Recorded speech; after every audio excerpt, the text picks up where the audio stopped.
Hello everyone and welcome back to Superboy Beyond, and we have another of our commentaries for you today. We are returning to Season 1 with Season 1 Episode 15, which is Stand Up and Get Knocked Down. But then you know that, you've clicked the video already.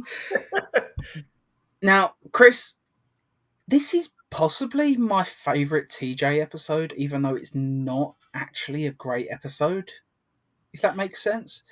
Yeah. It's really a good, exploration of TJ's attempts at stand-up comedy. It's also not, another one of his Woman of the Week episodes where he's got a new girl. And also it has a great villain in Gary Lockwood, who those of us who are Star Trek fans know him as Gary Mitchell. Indeed. Where No Man Has Gone Before. And of course, if you've otherwise known as the guy that he's constantly speaking like through like a strange sort of thing, and he's got like tinfoil eyes and stuff he couldn't see. I love Gary Mitchell. Such a fun character, such a fun episode. Frank Poole in 2001: A Space Odyssey. Right. Yeah. I've not seen that in so long. I couldn't tell you who's in that and who isn't, to be honest. I think I was a kid when I watched it, and to be honest, I think I was bored by a lot of it because I was just far too young to watch it. But there you go. Yeah, I watch it at least once a year because I like the cavemen stuff. I mean, it's a little bit slow and boring, but it's interesting with the monolith and all of that, and obviously the space station stuff with Hal. Yeah, that's obviously the best stuff. But I mean, it's a very, very long movie, and there's probably a whole bunch of subplots and stuff that went on in that film that I'm just completely forgetting even exist. But because there's a lot that goes on. But let's not talk about that now. Obviously, he is in this episode, so pretty awesome. Yeah. So yeah, it's yet another Star Trek connection, though. So that's interesting. I mean, Superboy has an awful lot of them, but I guess if you make a TV show in 1988, 1989, you're probably going to get a lot of that, Yeah, I'm surprised that I've not seen more actors from Columbo pop up in Superboy, to be honest, because I don't know, I keep expecting someone from it, but that doesn't matter. Yep.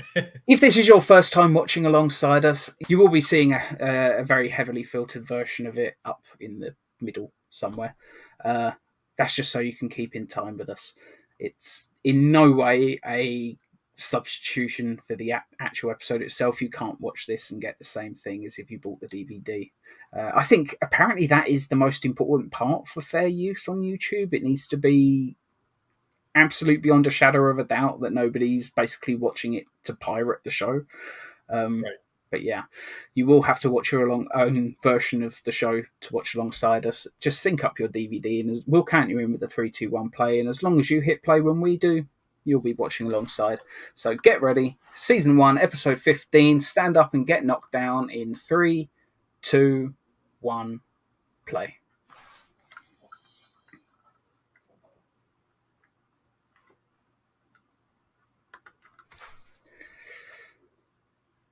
Now, it's funny with Season 1 because I know we are trying not to keep commenting on the intro each time, but I genuinely forget how many different variations of the intro there are in the first season, because I don't know, it feels like maybe there are like 2 or 3, but maybe there were only the 2.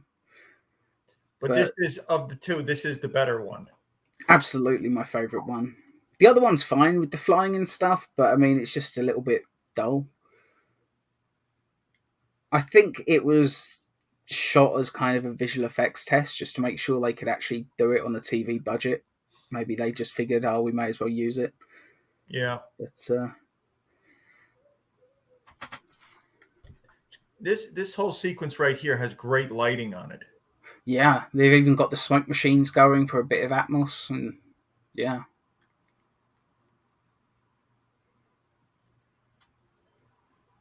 It is funny because we talk a lot about season 1 and 2 where the lighting isn't anything wonderful, but I mean, even this shot of TJ in the dorm room is pretty damn stylish.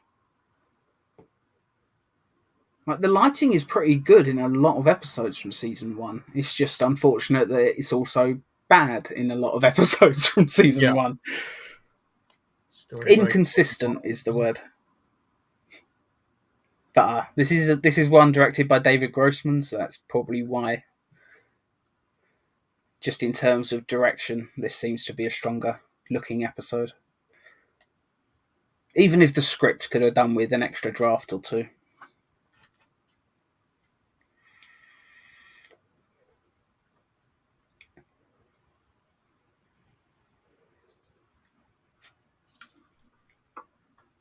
Great. Yeah, it is a very stylishly shot intro sequence. Like it Yeah, I mean, almost looks.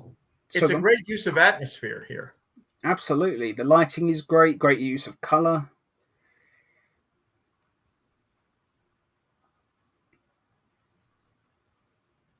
Like in terms of lighting, it almost looks like something from like season 3 or 4, because that's typically when they started getting a little bit more ambitious with their lighting. But Yeah.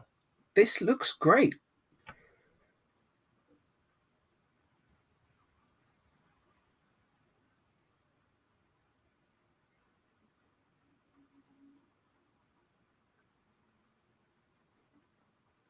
And Gary Lockwood is so sinister here. I think he's just one of those very underrated character actors. Obviously, we've got respect for him just because he's in. I mean, was it one of the original pilots for Star Trek? Was it one of Yes, those attempts? it was the second I'm pilot. always trying to remember what you know what version of the uniform Kirk is wearing in that, and I thought it was the older one.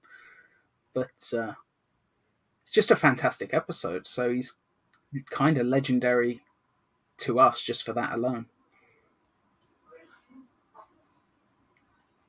Yeah, I mean, he's known for a lot of genre stuff. You know, Mm. I mean, $6 Million Man. He was great in 2 episodes as a villain.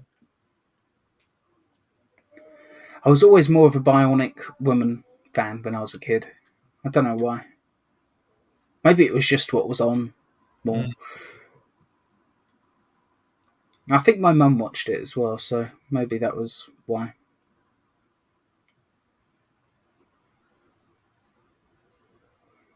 But yeah, I mean, okay, every time they did a nightclub scene, even in season 1, the lighting was typically pretty good. Probably just because the nightclub itself, like themselves, had their own lighting. Yeah, and it does lend to them not having to add stuff to it. Yeah, so it does look pretty stylish, but even just in terms of where the camera was placed and some of the strange choices in the edit, like opening that scene with the guy just completely straight faced and then laughing. It's almost like you were supposed to cut the beginning bit out, but I don't know, maybe David Grossman quite liked how strange and eerie it felt. I don't know. If we ever get him on the show, we'll have to ask him. Absolutely. It might just turn out that whoever was editing didn't know that wasn't supposed to be in it. Yeah. It just somehow made it all the way to it. But, oh well.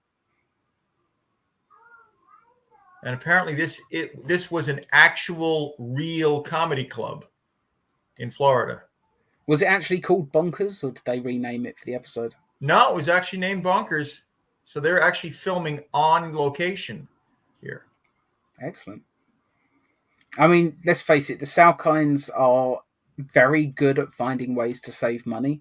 They probably worked out that if they left the name intact, they could probably, pay slightly less to use it. And It makes sense, it's it would give great the club, publicity. give the club great publicity, as you said. I mean, if I lived in Florida around the time that this was airing, I would have been watching for one. But if I saw that Bonkers Comedy Club was in an episode, I would have had to go down at least once. So Yeah. they probably made.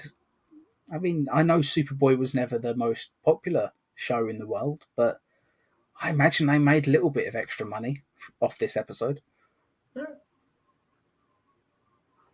Although there are parts of the episode that are pretty wonky.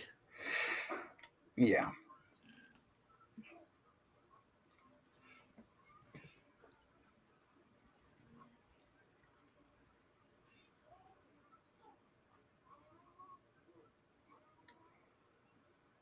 The only problem I have with the character of Angel here is, we find out that she's an addict, and she doesn't look.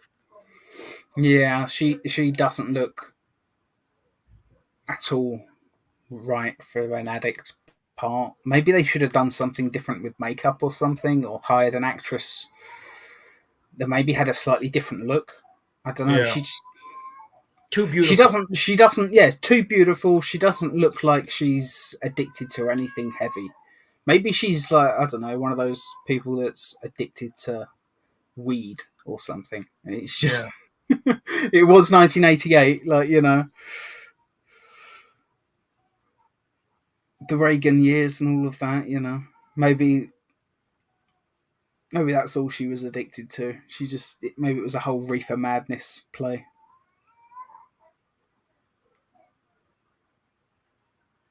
Although when he does, hop her up later on stuff, she does pull off, being stoned very well. Mm. Maybe it was just down to hair and makeup. Maybe that could have made the difference. But then again, if she did look sort of sickly and addicted and stuff, like, would TJ have been hitting on her anyway? He probably wouldn't have been wanting to get involved if she looked like an addict. Maybe, maybe not. Remember, while he's not as bad as Andy, TJ did tend to hit on anything that, was breathing. True.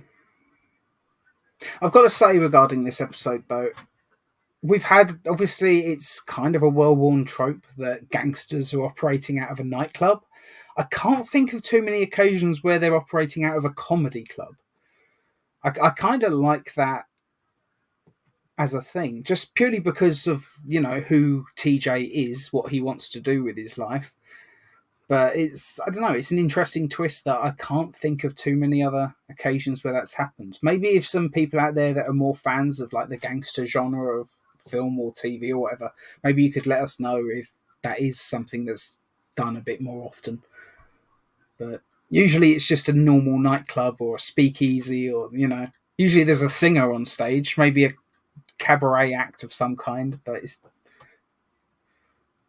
I just think it's interesting that it's just straight up comedy club, especially considering that the owner apparently is completely devoid of a sense of humor. Yeah. It makes you wonder why he chose a comedy club of all things. Maybe he didn't choose it. Maybe it was chosen for him. Maybe. Or maybe he did have a sense of humor in his younger days or something. Or maybe he thinks he has one and he just doesn't know how to show it. Mm.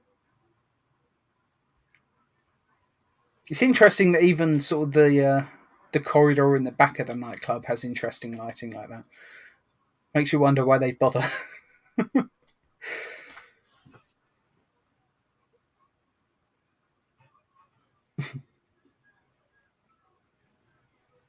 It's a shame Gary Lockwood never did any more episodes.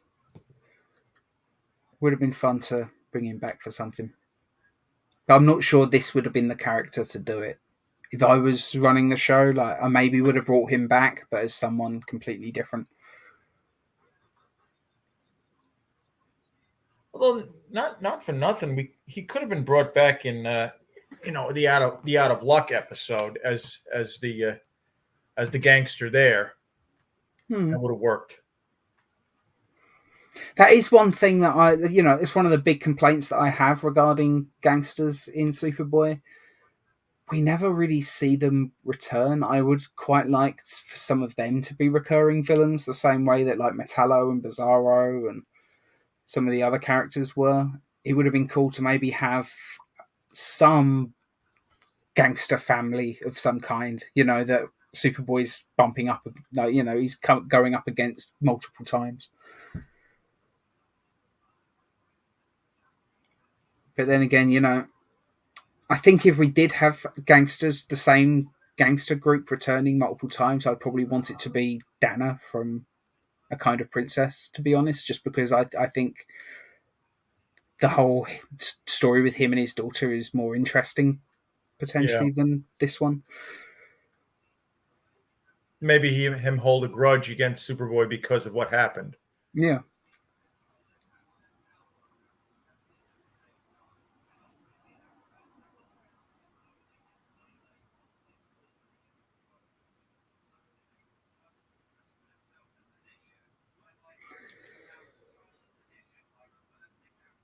I will say this. Often when there is a scene in a comedy in a show where there's someone doing stand-up comedy, the fact that it's not funny is usually a problem. But clearly TJ's supposed to be dying up there on stage in multiple ways. Like he's drugged up on something, but yeah, he's dying on stage in multiple ways. So Yeah. I think it works that he's not at all funny. I'm sure he is on a good day. Well, we kind of get to see him at the end a little bit, on a good day. Mm.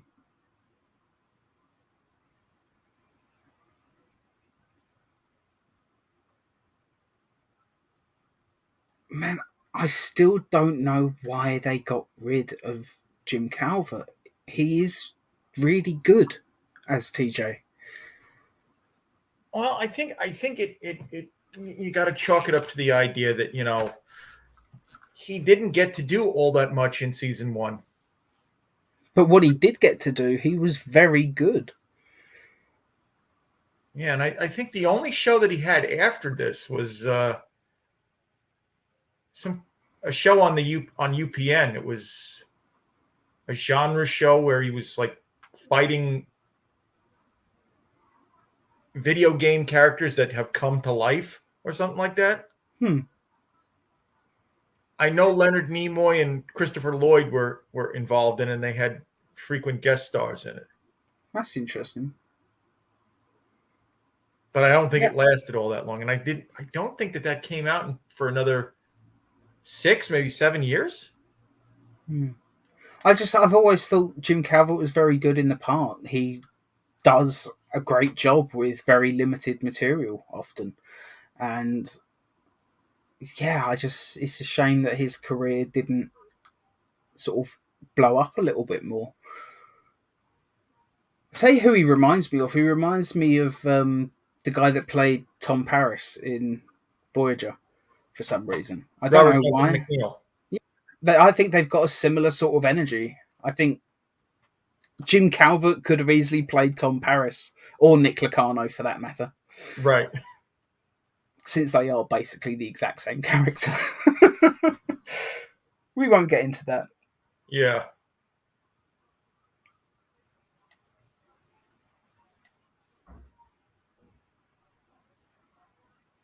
Yeah, it's a shame that this episode isn't slightly better because I appreciate that Jim Calvert is giving it everything he's got.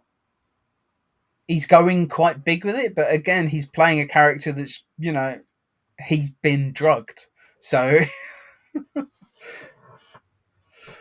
I'm amazed they let him go on with the show for as long as they did, though.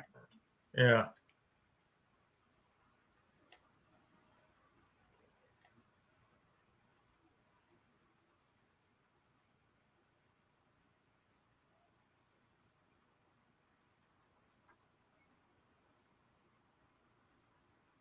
I think the question we'd like to know is, did Gary Lockwood find it funny? Probably not. I don't know. He's the one that drugged him. He was probably at the back of the room laughing his ass off. Probably the only one that would have been.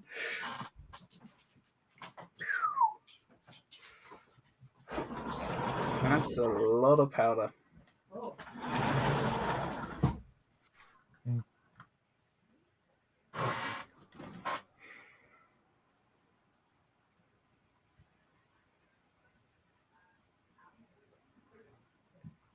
If only they knew how much of a waste that this is. Yeah.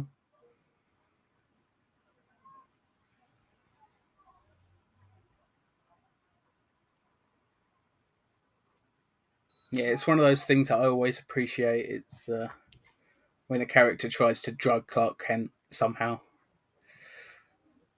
It was always fun in Smallville as well when he'd go out and, Jonathan and Martha would say, "You've been drinking." And he's like, "Alcohol doesn't affect me anyway. What's the problem?"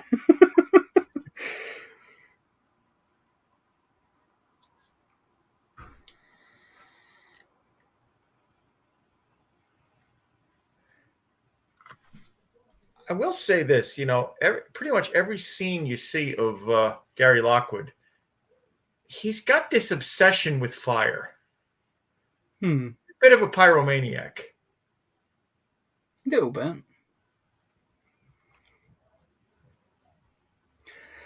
See, part of me wishes TJ would actually have remembered that. It would have been interesting for the rest of the series if he knew. Maybe be like the Pete Ross of the show, where he knows about it, but he doesn't say anything. Let's face it, though, by the end of Smallville, like Pete knew, Chloe knew, Lana knew, Lois knew. Everybody knew, pretty much. Except Lex. Even Lex knew at a certain point. And then he forgot. Yeah, he got blown up, and then he was replaced by a bunch of stand-in actors for a while. And then he finally came back in a bald cap, and his head looked the wrong shape. Yeah. Less said about that, the better. Yeah. Although I do like the final seasons of Smallville, I must admit.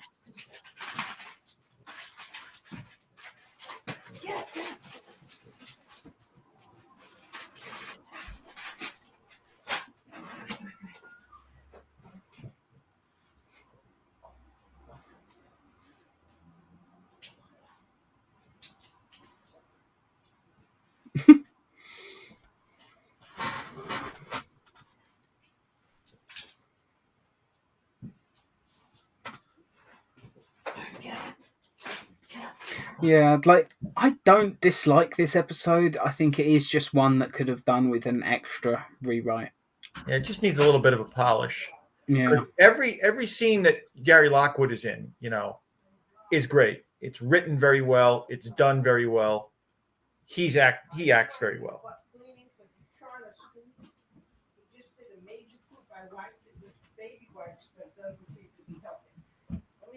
I just think maybe some of the stuff with TJ was it went on just a little bit too long. That's all. Yeah. I think if there was more, if he was given something slightly different to do each time, maybe it would be different. But he's basically playing the same drugged out version of TJ for just way too long. Okay, the end bit there, he almost gets hit by the car. It's funny when he rips his shirt open. It's very funny. But I don't know. I just think it went on a bit too long. Yeah.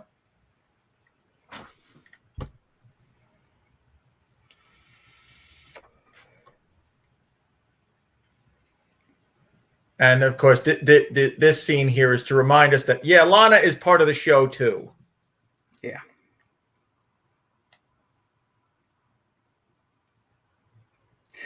Maybe if there was another rewrite, I would have just had her be at the show with Clark.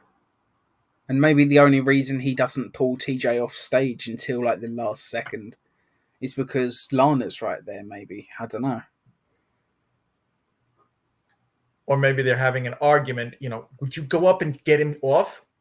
Yeah, something that would, I don't know, I just...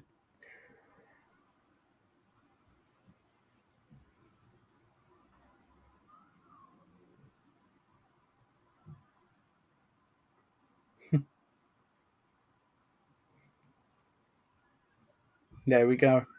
Stand up and get knocked down.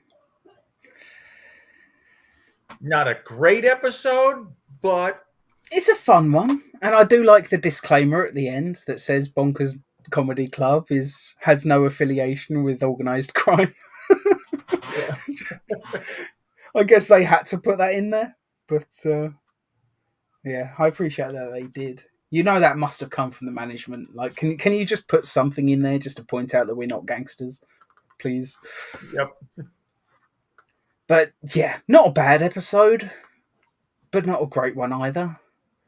You know, last week we watched A Kind of Princess, which is one of our favourite season one episodes. I think we gave that an 8 or an 8.5, if I remember right. I Yeah. would maybe only give this one a 7, 7.5 at most. I How would about you? probably maybe give this a 6.5 just because it Mm. does need a definite rewrite. Yeah, the only reason I would say it's a 7, solid 7, is purely because one, Gary Lockwood is so fantastic in it, and I just love seeing Gary Lockwood. Did Gary Lockwood ever appear in an episode of Columbo? Because if he didn't, why? I would I'm have sure he loved to have seen probably did. him try. I want to see Gary Lockwood try and outsmart Columbo. That would be a great episode. I don't care what kind of character he plays.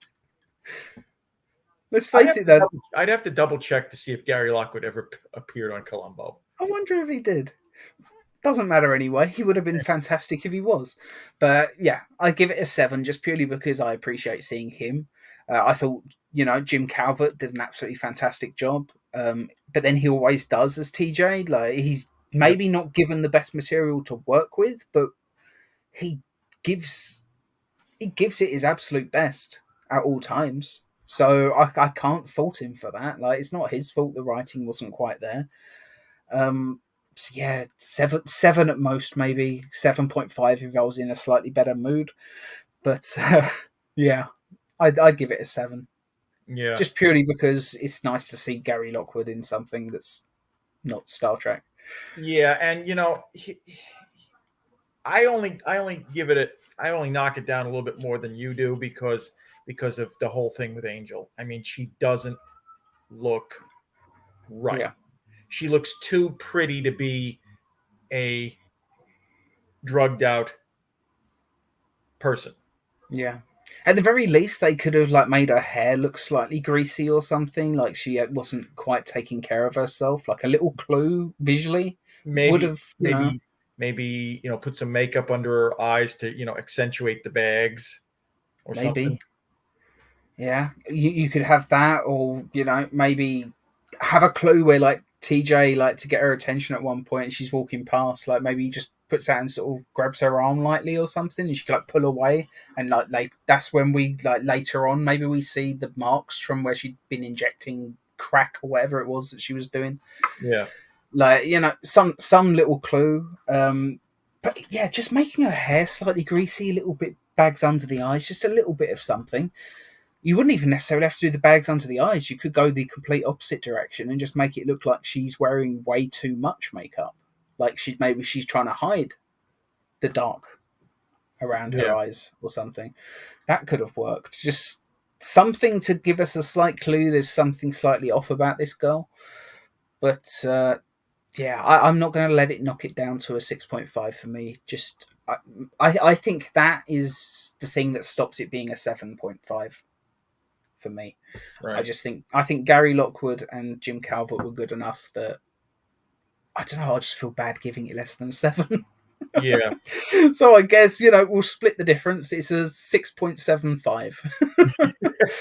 There we go. But yeah, I enjoyed watching this episode again. It's one that I would happily sit down and watch even every other week. I think it's not a great episode, but it's one I could sit down and watch anytime. It's just a fun one.